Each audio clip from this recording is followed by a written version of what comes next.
coming to Landstar, should you get your own plates or let Landstar register your truck and use their plates?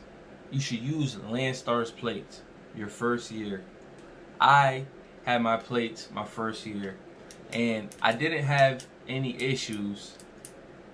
It's just a lot of deadline and timing of things I did not have a full understanding of. If you like to get your feet wet, go ahead and get your own plates. You might not go through the same things that I went through.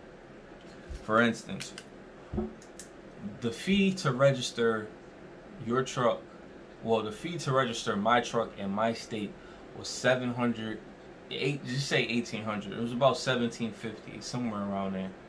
A very huge amount of money to put out. When you can let Landstar just take it out monthly, boop, boop, boop, boop, boop, and it's not hitting you as hard. That's something to consider, especially if you don't have the startup money. Another thing is, when you register your truck, the paperwork to fill it out for each state, if you don't have somebody hand in hand with you, you might fill it out wrong about 13 times. I assure you, you're going to fill it out wrong 3 times minimum. Another thing to consider, when registering your truck, or to be aware of, when registering your truck, that registration is not like a car. It expires after 1 year.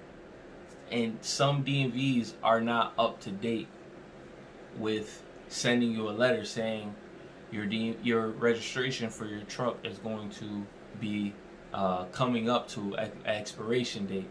So you can lose your CDL for driving with an unregistered truck. That's something to consider. When you have Landstar doing that, they have a whole back office that will make sure that never happens.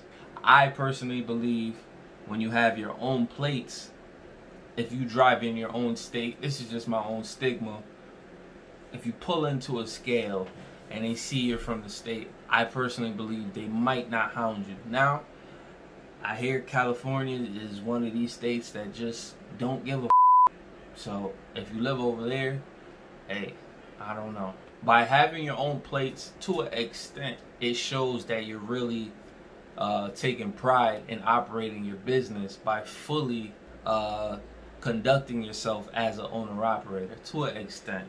You don't have to sit in the IRP department. This is a major thing. A major thing. It took me longer than 3 weeks to get my plates, because with the IRP, this is important. With the IRP, it's a waiting process. It's when they're ready. In this state, I'm hearing in other states it's a 1 day, 2 day, 3 day thing. Over here, it is not that. It is a wait. And God forbid you fill out the paperwork wrong. It is going to be an even longer wait, because they have to get to it and then they have to email you it. And right now, this is COVID season, so well, this is the end of COVID season, so it's kind of like it's over. But when I was going through it, it was like, you can't come in here. We can only operate through the phone. This, that, and the fifth. So, and with Landstar, they got it to me like this. And I mean like this. Overnighted it. So that's something to consider. I think that kind of outweighs a lot.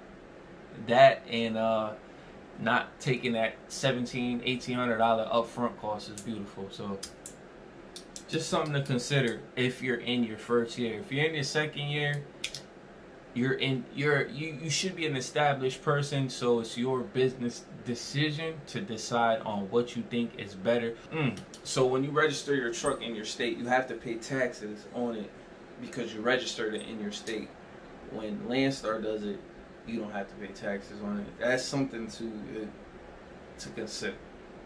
So, like I was saying before, when you come to your second year in business, it's up to you to decide on what suits you. Oh, let me throw one more thing in there. Say, and let's not, I don't hope this on anybody. Say you get the boot and you don't have your plates, which this is another major thing. Say you get the boot and you have their plates from what I'm understanding is they give you, they let you take another load home, and then you have to mail back your plates. So at this point, you're plateless. So in order to, let me give this to you, in order to get leased onto another carrier, you have to get a lease agreement, and then you have to get a certificate of insurance. It's a process. The carrier has to sign this, then you have to bring that to the DMV, and that is a lengthy process. It takes a long time in order to get your plates, which with Landstar, it can be done instantly because they have a system set up of where there's no delay. You can get your plates, temporary registration, emailed to you so you can continue driving that same day and have your plates overnighted to you so you can get your plates and be able to drive by the next day. The reason why I think having your own plates are beneficial is because when you drive in your home state, I believe that the DOT does not favorably like to harass people from their home state, as well as I believe as it shows that you're taking pride by conducting your business fully by running your own place. That's my belief. You can run with it or not. Another thing to consider with letting Landstar register your truck is when you register your truck in your state, you have to pay taxes because you're registering a business deal in your state and you're registering it under your name, so you have to pay state taxes on it. When you let Landstar register it, you don't have to pay state taxes on that because number one, you're not registering it in your state. Number two, it's not registered under your business name. It's registered under Landstar. That's why they give you Landstar plates. So in theory, you can save money by simply letting Landstar register your truck every year. I personally believe in your first year, you should let Landstar register your truck. However, in your second and third years, I think you should take to pertaining to be a business oriented person and get your plates in your own name.